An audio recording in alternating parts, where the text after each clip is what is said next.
una externa y una interna. La túnica adventicia es de tejido fibroso de tipo conectivo. La túnica media es de músculo liso y un poco de tejido conjuntivo, y la túnica íntima tiene células endoteliales eminentemente funcionales, ya que liberan óxido nítrico, liberan elastina, liberan endotelina, liberan un factor de coagulación que es el factor 8 de von Willebrand. ¿Ya lo habíamos dicho o no? ¿Sí? Sí, bueno. Hay en el sistema macrovascular las arterias más grandes, las primeras y las más grandes son elásticas, como la arteria aorta, y las siguientes son musculares como el tronco brachiocefálico, las mismas carótidas, las mismas subclavias y las femorales, son musculares. Después en la microcirculación hay arterias musculares más pequeñas y las arteriolas. Todas tienen túnica íntima, lámina elástica interna, túnica media, lámina elástica externa y túnica adventicia. Son las 5. Al paso de que estas grandes se van haciendo pequeñas en el torrente sanguíneo, van perdiendo sus túnicas, y la primera que se pierde es la adventicia, después la túnica elástica externa, y algunas hasta pierden la túnica media ya cuando son metaarteriolas, y lo único que sobra es la túnica íntima. Pregunta, ¿los vasos sanguíneos son irrigados e inervados, sí o no? Sí. Sí. ¿Cómo se le llama cuando son irrigados los vasos sanguíneos? Es decir, las mismas arterias los conectan, vasa vasolo.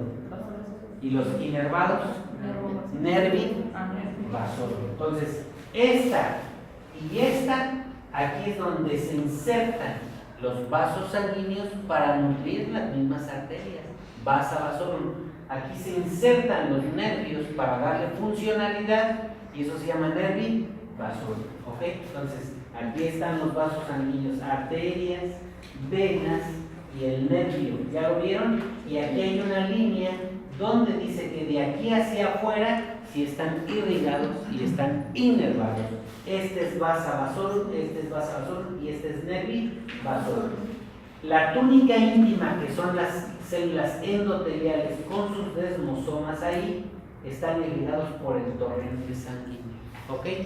Está la adventicia, túnica elástica externa, la túnica media, túnica elástica interna, y aquí están las células endoteliales. Estas son las que liberan el factor 8 de von Willebrand, que participa en la coagulación de la sangre.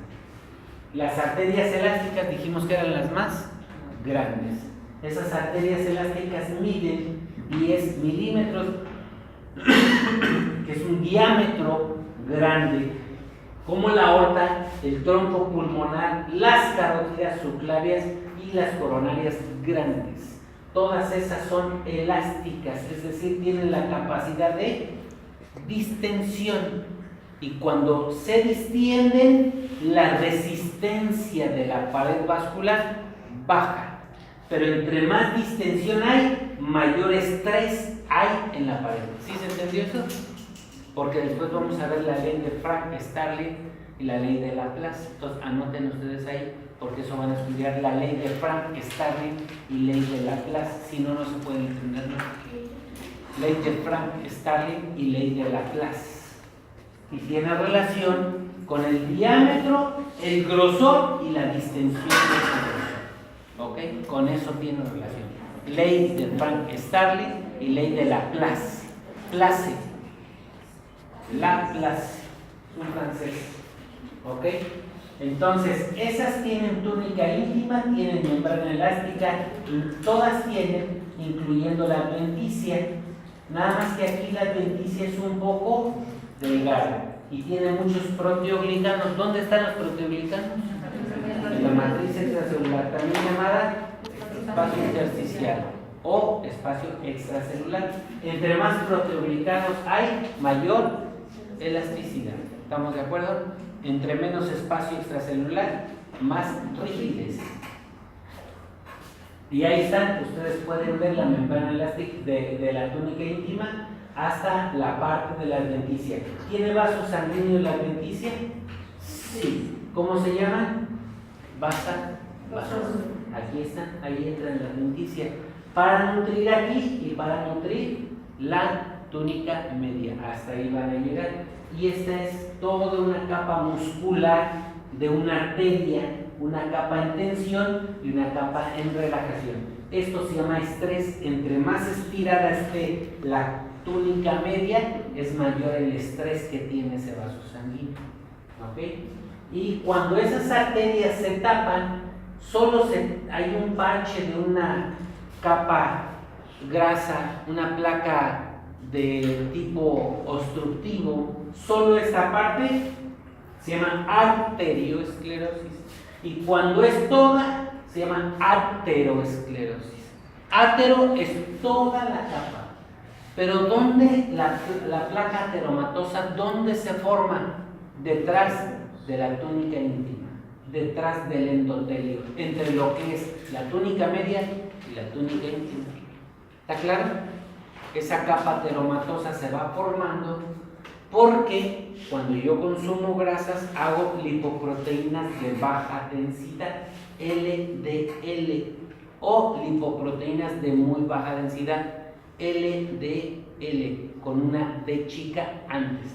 Very low density lipoproteins, eso es lo que quiere decir. Cuando hay muchas en sangre, salen unas células precursoras de los macrófagos que se llaman ¿cómo? ¿Cómo se llaman las células precursoras de los macrófagos?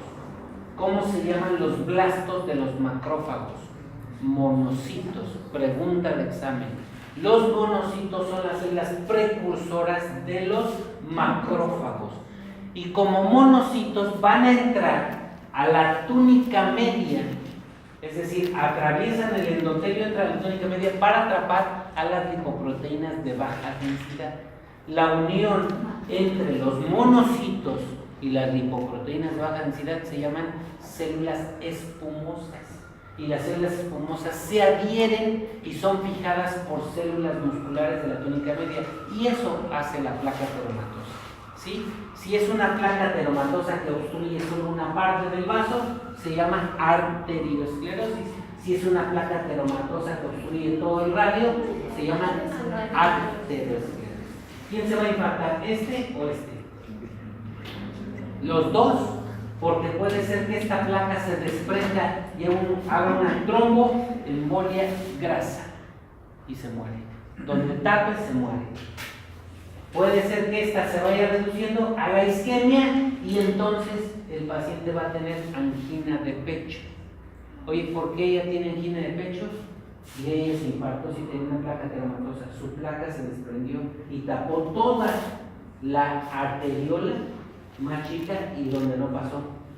Ella tiene angina de pecho. ¿Qué es eso? Pues tiene un ateroma en todo el vaso sanguíneo. Tiene una reducción de la irrigación, es decir, tiene hipoxia.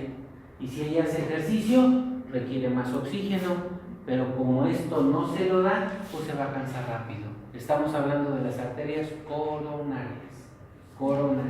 Entonces, siempre que haya una placa que le reduzca oxígeno, se llama hipoxia, es decir, poco oxígeno a las células que le siguen. ¿De qué músculo estamos hablando? Del miocardio.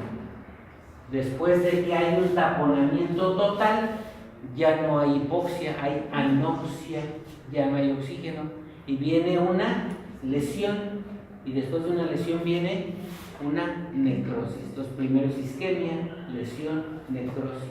Siempre en la vida eso no lo van a poder cambiar nunca. Y en el electro se ve la isquemia, en un registro electrocardiográfico se ve la lesión y se ve la necrosis o el infarto. ¿Ok? De diferente manera que ya lo veremos en el electro. ¿Sí está claro eso? Entonces, esas son arterias elásticas con sus fibras elásticas. ¿Cuál es la unidad funcional del músculo? En tanto en el liso como en el estriado.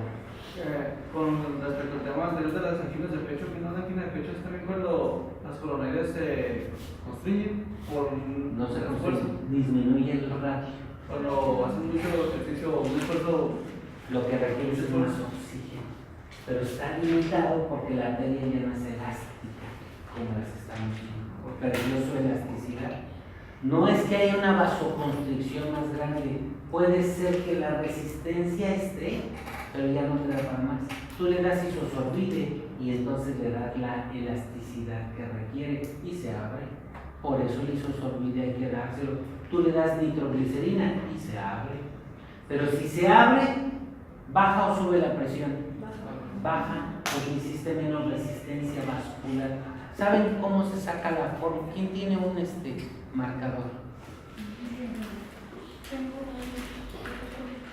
Uno repite.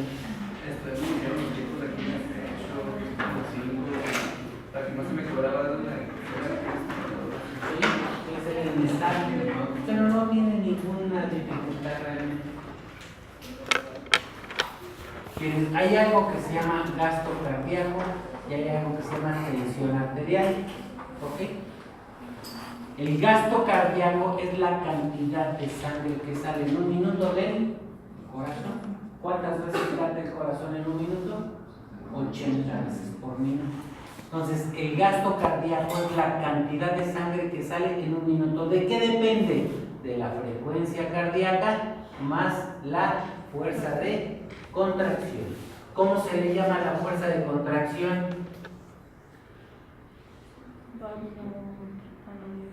Inotropismo. ¿O no? Sí. ¿Cómo se le llama la fuerza a la frecuencia cardíaca? Cronotropismo. ¿Qué pasa? ¿Esto se llama qué? Entonces, cronotropismo más inotropismo es lo mismo que gasto cardíaco. Si yo bajo la frecuencia cardíaca, el gasto cardíaco baja. Si yo bajo la fuerza de contracción, el gasto cardíaco baja, pero es lógico. Si 80 veces por minuto tengo 6 litros, si bajo a 70 veces por minuto, pues son menos litros, ¿sí estamos de acuerdo? Si yo le reduzco la fuerza de contracción, como con los bloqueadores beta, que son los medicamentos metoprolol y cosas, si yo le reduzco la fuerza de contracción, pues va a haber menos cantidad de sangre, pues siempre bajará. Y por el contrario, si yo corro, aumenta o baja la frecuencia cardíaca. Aumenta. Y mi gasto cardíaco aumenta o baja. Aumenta. Porque requiero más oxígeno. La tensión arterial es igual al gasto cardíaco más la resistencia vascular. ¿Qué tan rígidas estén las arterias? Si aumento la resistencia vascular, la tensión arterial aumenta. Si yo aumento el gasto cardíaco, la tensión arterial aumenta. Si yo le doy isosorbide a una persona o nitroglicerina, la resistencia vascular baja. Y entonces la presión arterial baja. ¿Sí está claro? Por eso un día le íbamos a poner a un paciente infartado en Istecali nitroglicerina, pero ella es enfermera, estaba conmigo en urgencias y ella me dijo: doctor, si yo le pongo nitroglicerina, el paciente se le muere porque tiene hipotensión y lo va a bajar más. No le ponga nitroglicerina. Y sí se le puso un parche, pero se controló con volumen la presión arterial. Entonces, una enfermera no nada más es quien les hace las cosas, sabe y corrige al médico para que el paciente no se muera. Eso es muy importante. Por eso la preparación de ustedes es tan importante como la del médico. Entre los dos le dan seguridad al paciente. ¿Ok? Entonces, ¿esto quedó claro? ¿Sí o no? Okay. Entonces, ya está más clara la discusión. ¿De qué depende la resistencia vascular? ¿De qué depende eso? ¿De qué depende que los vasos sanguíneos en sus 3 túnicas sean muy resistentes o no? De la cantidad de óxido nítrico y de la cantidad de angiotensina 2. ¿Qué pasaría si yo invento un medicamento e inhibo los receptores AT1 de los vasos sanguíneos? ¿Baja o sube la presión? Yo lo estoy bloqueando, este no entra. ¿Baja o sube la presión? Baja la presión. Pues a alguien se le ocurrió inventar unos medicamentos que se llaman ARA2, como losartán, telmisartán, candesartán, y esos bloquean los receptores AT1 y entonces estos ya no saturan y la presión arterial baja porque disminuye la resistencia vascular. ¿Quién cambió a de angiotensina 1 a angiotensina 2? La ECA. ¿Qué pasa si yo invento un medicamento inhibidor de la ECA como el captopril, lisinopril y todos los priles. No existe esta no satura nada, esta sí, pero esta tampoco existe si la ECA no existe. Pues se hizo millonario el tipo, vive de eso, y nada, se inventó una porquería que...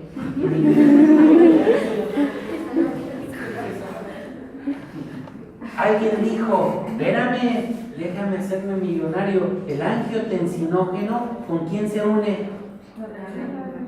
Pues alguien inventó un medicamento para que no haya renina, entonces no hay ni este ni este. Y ahí está el otro rico. ¿Sí? Y alguien dijo, no, yo, digamos, pues le quiero bajar aquí el inotropismo. Órale, metoprolol y chin que le pega y ya es rico. ¿Sabe lo único que falta? Y ustedes gracias a mí. No hay algo que genere oxidógeno. No se ha visto. Solo las células endoteliales. Hagan una cápsula con óxido nítrico y nos hacemos ricos. No existe todavía. Sí, esa es una buena investigación. ¿Okay? Entonces, las arterias musculares son menos grandes que las arterias elásticas, fueron las más grandes, y aquí siguen manteniendo todas sus túnicas con menos cantidad de tejido conjuntivo, porque la que se va a ir perdiendo dijimos que era la adventicia, es decir, tiene menos tejido conjuntivo, fibros menos, son más delgadas, pero tienen músculo liso todas, lo mismo, y ya son más irregulares, menos tensas. Arterias pequeñas, más pequeñas, y aquí, ¿qué perdió? La adventicia, y además la membrana elástica externa quizás ya se está desvaneciendo, ya no hay adventicia, apenas si llega a irrigarla y a inervarla el vasa vasorum y el nervi vasos, apenas si lo hacen, y ahí está, miren, la adventicia muy delgada y después hasta adentro el endotelio, pero las túnicas ya se han ido perdiendo y aquí ya no se ve la membrana elástica externa. Y aquí ya son más irregulares con la sangre en su interior, provocando una fuerza en las paredes internas de los vasos sanguíneos. Entonces, ojo con lo que les voy a decir aquí.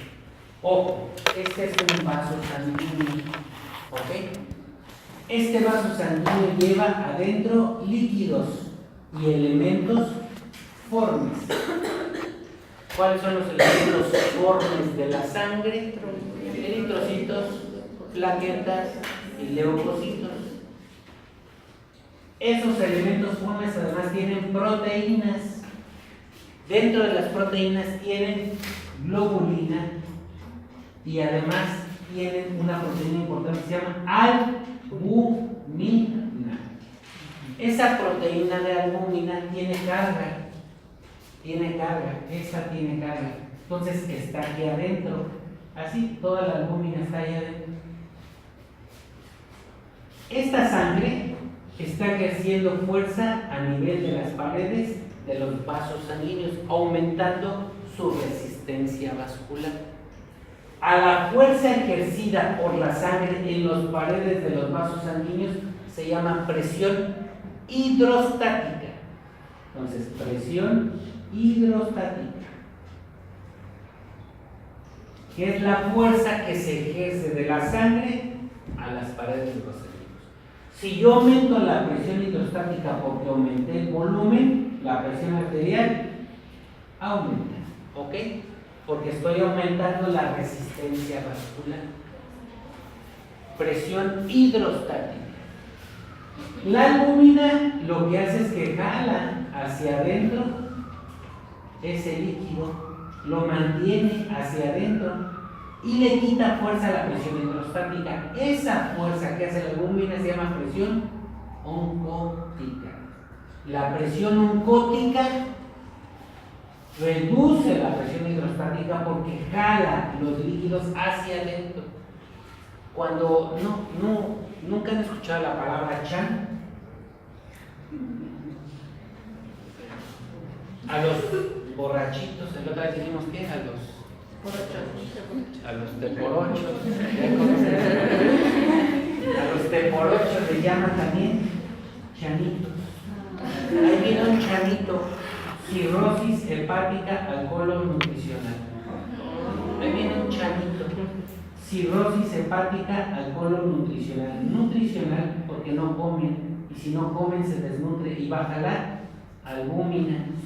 ¿Qué pasa si yo le quito albúmina, estoy bajando la presión hidroongótica y aumenta la presión hidroongótica? Entonces hay extravasación de líquidos y el líquido se acumula en el espacio intersticial entre la célula y el vaso sanguíneo. ¿Cuántos espacios tenemos? 3. Intravascular, intersticial. Esa extravasación de líquidos es por falta de albúmina. Entonces todos los chanitos van a tener que edema, hinchados por falta de albúmina. Hay una cosa que se llama hidropesía, que es la ascitis. Lo tienen porque el líquido está acumulado en el abdomen por la extravasación de líquidos, por la falta de albúmina, por no comer y puro chupar. Entonces todos los chanitos tienen edema. ¿Por qué? Porque hay una hipoalbuminemia, no hay proteínas, hay una baja de presión oncótica, aumentando la presión hidrostática con extravasación de líquidos y acúmulo de líquidos en el espacio intersticial. Y ahorita ustedes saben más que cualquier médico que le pregunte con eso. Ahorita, si lo entendieron, saben más que muchos.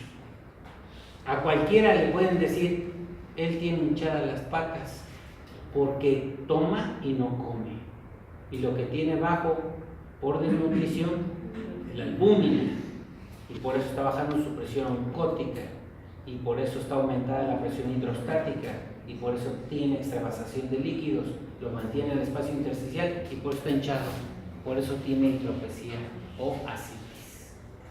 Está fácil, ¿no? ¿Padre de la medicina o no? ¿Les gusta o no? Sí. Así sí, ¿verdad? Porque después, si les pongo al lucero, pues a lo mejor no. Mi respeto para el doctor. ¿Les dio clases o no el doctor Lucero? ¿Verdad? ¿O ustedes le dan clases a él? Sí,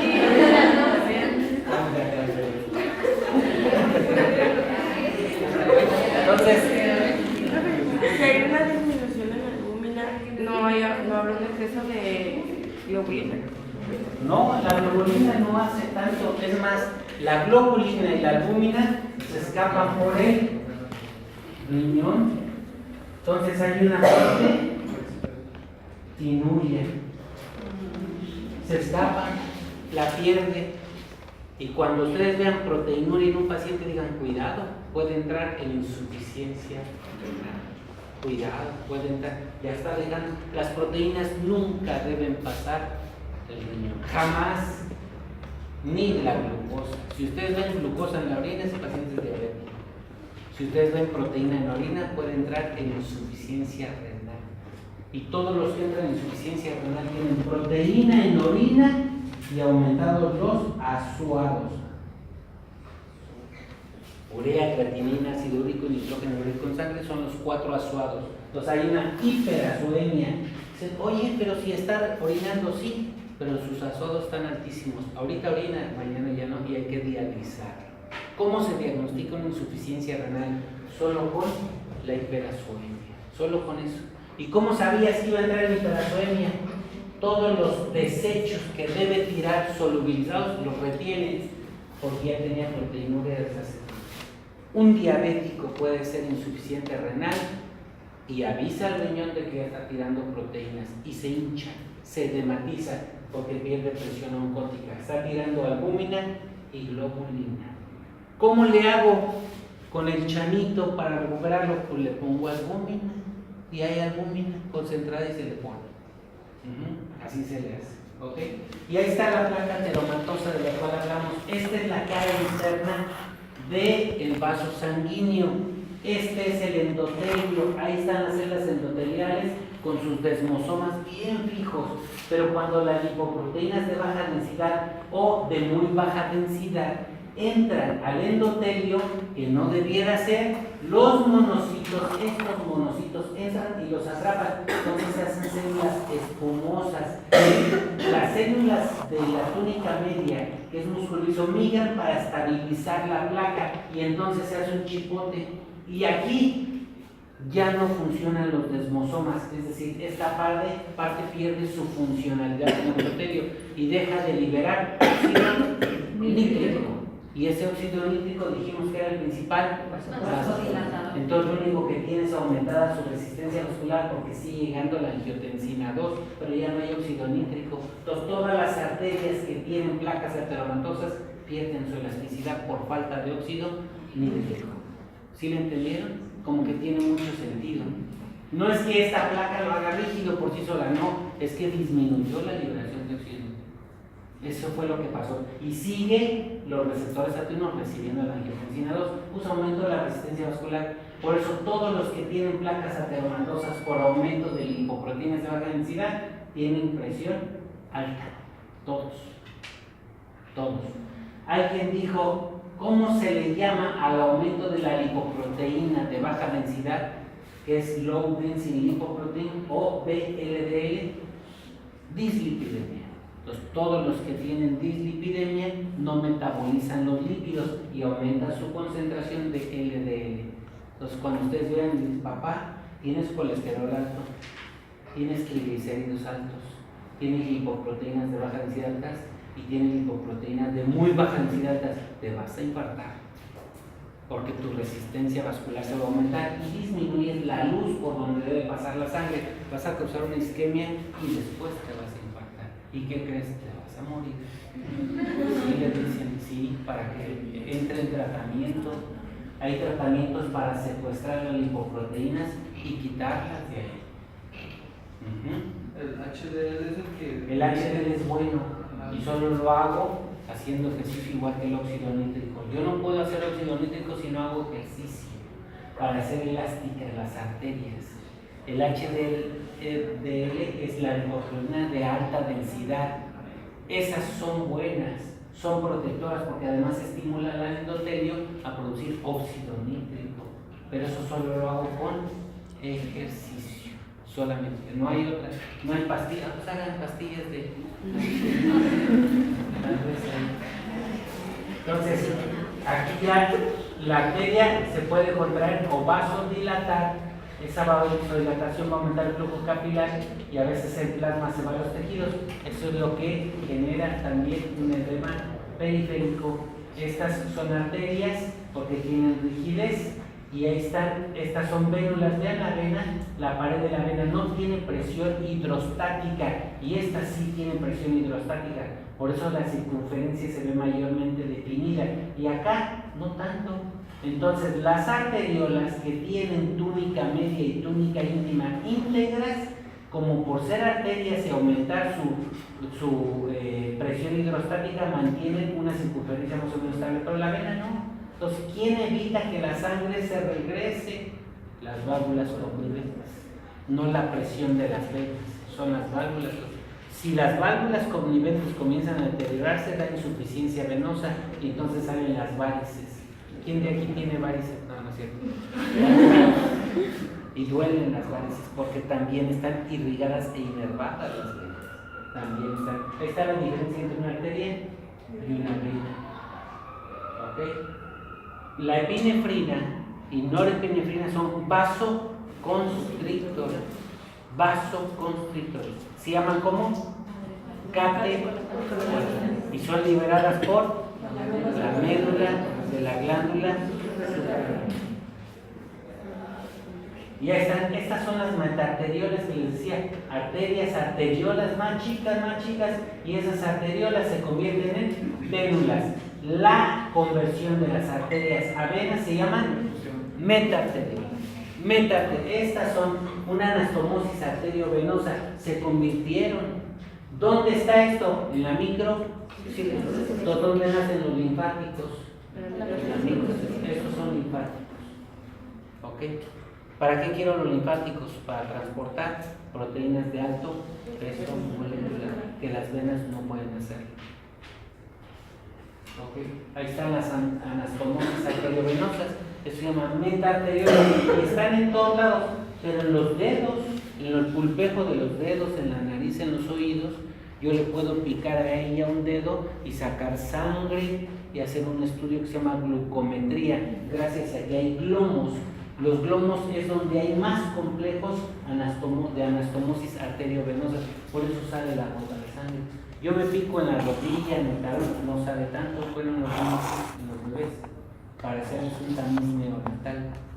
Pero es gracias a los glomos que sangra ahí. ¿Hay termorreguladores? Sí hay termorreguladores. ¿Hay reguladores del pH que nos avisan? Sí, se llaman quimioreceptores. ¿Dónde están ubicados los quimioreceptores? En todo el organismo, sobre todo en la microcirculación. ¿Dónde están ubicados los varoreceptores? Es decir, los que me avisan si mi presión se alteró.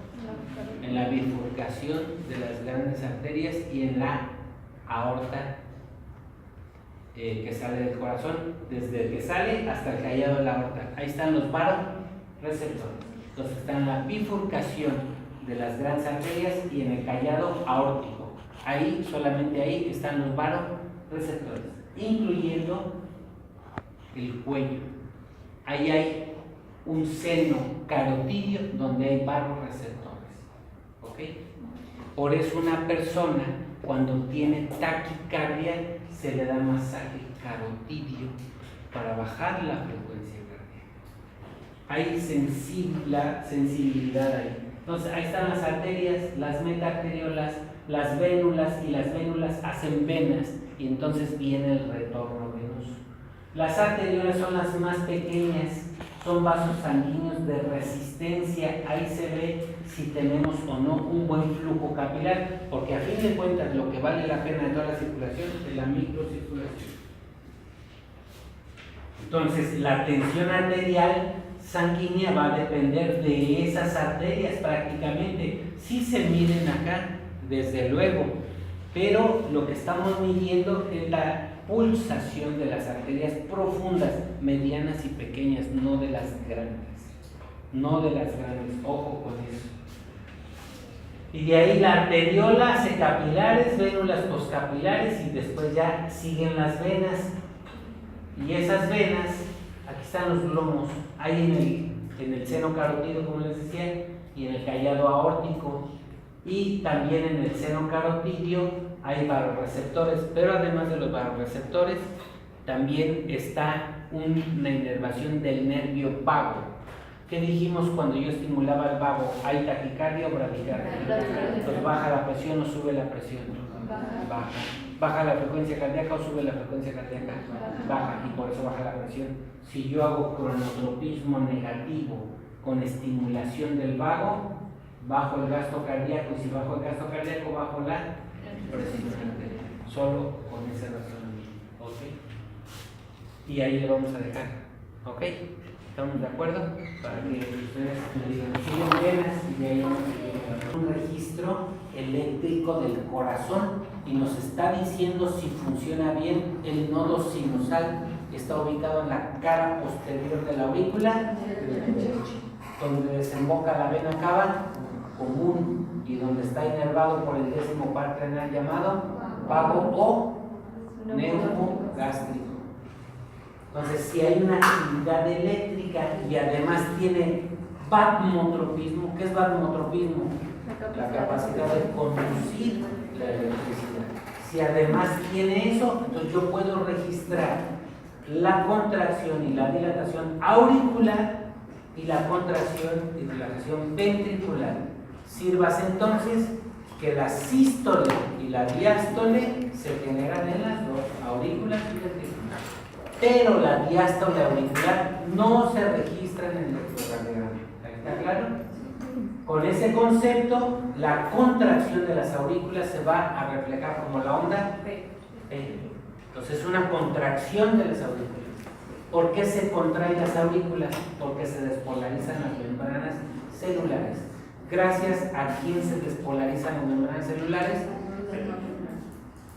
Sí, pero ¿por qué se despolarizan? A la activación de un potencial de acción. Y el potencial de acción está activado gracias a la presencia de ATP. Entonces, si hay ATP, el potencial de acción, que quiere decir que se abren los poros de las membranas, comienza a haber intercambio de iones. Y si hay un intercambio de iones, las cargas positivas externas se van para adentro y las negativas se van para afuera. Eso se llama despolarización. Y toda célula despolarizada se...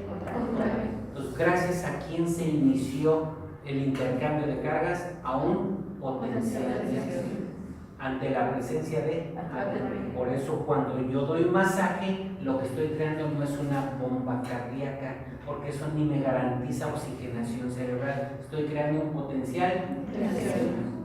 ¿Para qué? Para que el mismo corazón se automatice, porque si no me voy a aventar 60 años dándole masaje y si le dejo dar se muere. Yo lo que necesito es que haya un potencial de acción, porque el corazón tiene la capacidad de ser autómata, se gobierna por sí solo de la presencia de ATP. Iniciando un potencial de acción, entonces se puede automatizar su función y vuelve su frecuencia cardíaca. ¿Ok? Cuando yo veo una contracción ventricular, en el electrocardiograma se refleja como complejo QRS. QRS, y después viene una dilatación ventricular, que en el electrocardiograma es la onda T. Existe una onda U más adelante, casi imperceptible por la turbulencia sanguínea, pero las válvulas cardíacas inhiben la turbulencia sanguínea para que no haya coágulos. Por eso las válvulas tienen una capa esponjosa para evitar esa turbulencia. ¿Ok? Histológicamente eso es muy importante. ¿Sí? Si yo tengo registro electrocardiográfico de onda P, QRS y onda T, entonces estoy teniendo P, Q, R, S y onda T, estoy teniendo intervalos y segmentos. Intervalos siempre va a intervenir alguna de estas. Siempre. Y segmentos nunca. Los segmentos siempre serán más cortos que los intervalos. Los intervalos siempre van a comprometer alguna de los registros. Los segmentos no. Por eso este se llama segmento ST. Y este se va a llamar punto J. ¿Ok? Para acá todo es velocidad y se mide en milisegundos o segundos. Para arriba y para abajo todo es voltaje. Por eso hicieron los cuadritos y entonces hacia acá son segundos y hacia acá es voltaje. ¿Cuánto mide cada cuadrito? 0.0. Entonces si son 5 cuadritos, ¿cuánto va a ser? 0.20 segundos. Entonces con ese concepto ya sé que un electrocardiograma solamente me va a decir la actividad eléctrica del corazón, que por eso es automático, se automatiza con eso. Me va a decir que hay un registro normal y yo estoy viendo estos registros en cortes frontales y cortes transversos. Es decir, yo veo toda la cara del corazón, aunque exista una isquemia interna del miocardio, lo voy a ver porque tengo derivaciones D1, D2 y D3, ABF, AB, R y AB. ¿Qué quiere decir AB? Amplitud de voltaje, amplitud de voltaje derecho y amplitud de voltaje izquierdo, right, left, foot. Entonces yo necesariamente necesito ver que D1 siempre, D1 va a ir de menos a más siempre. Siempre es un corte que yo voy a ver en el registro electrocardiográfico y voy a decir, ¿sabes qué? Esas a mí me parece que son las derivaciones frontales. Pero además necesito ver todas las demás áreas del corazón. Entonces dijeron de B1 a B6, esos son vectores. Son vectores. Algunos son bipolares y algunos son unipolares, que eso es lo que vamos a ver, porque eso es lo que más se les puede dificultar. Ya cuando yo entienda qué ven los vectores, qué ven D1, D2, qué ven todos estos, que son derivación, esto quiere decir derivación 1, derivación 2, derivación 3, amplitud de voltaje FUD, amplitud de voltaje derecho y los vectores. Ya que yo entienda eso y entienda yo esto, entonces sí vemos el electrocardiograma, si no, no se puede. Esto no es electrocardiograma, esto solamente es la comprensión de la actividad eléctrica del corazón, que es lo que debieron ustedes haber leído por lo menos hasta la página 20, por lo menos. Entonces ya conociendo eso, entonces ya hablamos del electrocardiograma, la clase que viene. ¿Sí estamos de acuerdo? ¿De quién es usted?